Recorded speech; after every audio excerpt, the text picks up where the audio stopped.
pada kesempatan kali ini, Kakak akan membahas mengenai bimbingan karir sekolah lanjutan siswa SMA ke perguruan tinggi.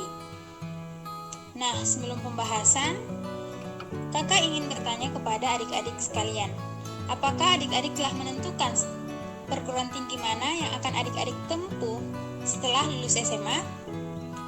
Nah, kalau kalian masih bingung, Kakak akan menjelaskan mengenai perbedaan jenis-jenis sekolah lanjutan.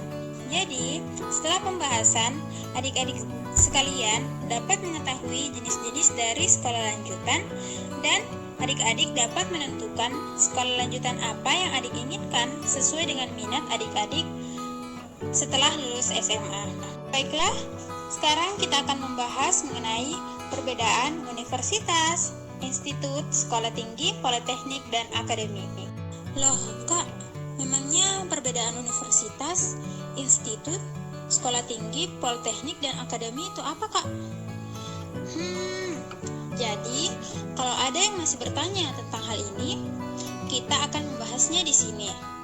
Jadi, adik-adik, universitas itu adalah perguruan tinggi yang menyelenggarakan program pendidikan akademi atau vokasi dalam jumlah disiplin ilmu pengetahuan, teknologi, atau kesenian tertentu. Di dalam universitas ada fakultas-fakultas.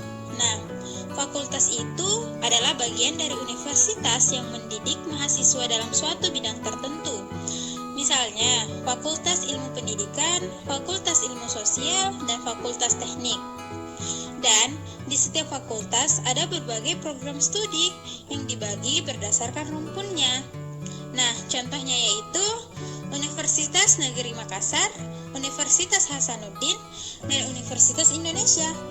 Nah, kelebihan dari universitas yaitu memiliki banyak program studi yang sesuai dengan kebutuhan masyarakat. Nah, selanjutnya yaitu institut. Apa sih institut itu?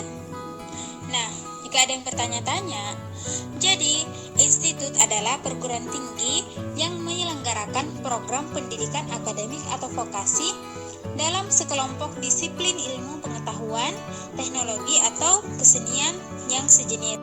Misalnya, Institut Teknologi hanya berfokus pada bidang teknologi.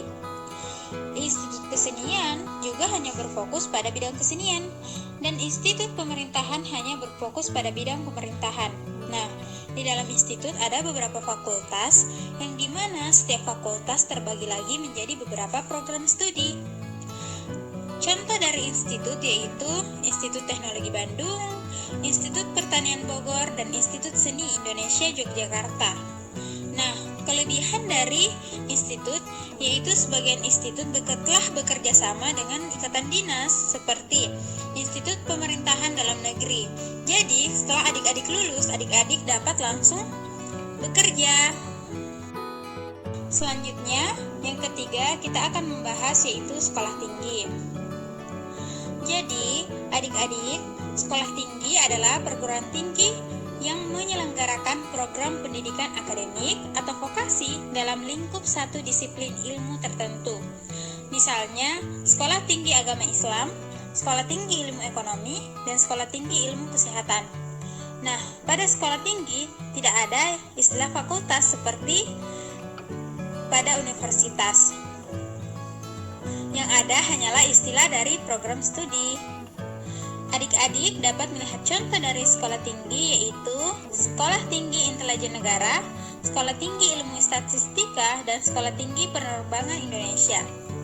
Nah, kelebihan dari sekolah tinggi yaitu beberapa sekolah tinggi telah bekerja sama dengan kementerian. Jadi, kelulusannya bisa langsung bekerja. Nah, contohnya seperti Sekolah Tinggi Akuntansi Negara. Selanjutnya, kita akan membahas mengenai politeknik. Jadi, politeknik adalah perguruan tinggi yang menyelenggarakan program pendidikan vokasi dalam sejumlah bidang pengetahuan khusus. Nah, politeknik memberikan pengalaman belajar berupa praktik dan latihan yang memadai untuk membentuk kemampuan profesional di bidang ilmu pengetahuan dan teknologi, sehingga porsi praktik lebih besar sebanyak 60% daripada teori yang hanya 40%. Sama halnya seperti di sekolah tinggi, di Politeknik juga ada istilah program studi. Contoh dari Politeknik yang ada di Indonesia seperti Politeknik Manufaktur Bandung, Politeknik Negeri Medan, dan Politeknik Negeri Bandung. Nah, adik-adik, kelebihan dari Politeknik yaitu Politeknik Negeri bekerja sama dengan perusahaan. Jadi, lulusannya bisa langsung bekerja. Misalnya, Politeknik Negeri Ujung Pandang yang bekerja sama dengan perusahaan listrik negara atau PLN pada jurusan tertentu. Nah, yang terakhir yaitu akademi. Jadi, akademi adalah perguruan tinggi yang menyelenggarakan program pendidikan vokasi dalam satu cabang atau sebagian cabang ilmu pengetahuan, teknologi, atau kesenian tertentu. Misalnya, akademi kebidanan, akademi kepolisian, dan akademi keperawatan. Nah, umumnya, lama pendidikan di akademi adalah 3 tahun. Di akademi, porsi praktik lebih besar daripada teori. Adik-adik, kelebihan dari akademi yaitu beberapa akademi telah bekerja sama dengan kementerian, jadi lulusannya bisa juga langsung bekerja, seperti Akademi Teknik Keselamatan Penerbangan atau ATKP, dan Akademi Kepolisian, serta Akademi Militer. Nah, adik-adikku sekalian, itulah tadi pembahasan mengenai jenis-jenis perguruan tinggi dan kelebihannya masing-masing. Kakak berharap adik-adik tidak bingung lagi untuk menentukan mau kemana setelah SMA, karena adik-adik telah memiliki gambaran perbedaan-perbedaan dari universitas, institut, sekolah tinggi, akademi, maupun politeknik. Baiklah adik-adikku sekalian, sekian penjelasan dari kakak. Semoga adik-adik sekalian dapat memahami apa yang kakak jelaskan. Kakak mohon maaf jika ada kesalahan dari penjelasan kakak. Sebelum berpisah, satu pesan kakak, tetap semangat, tetap jaga iman dan jaga diri. Wassalamualaikum warahmatullahi wabarakatuh.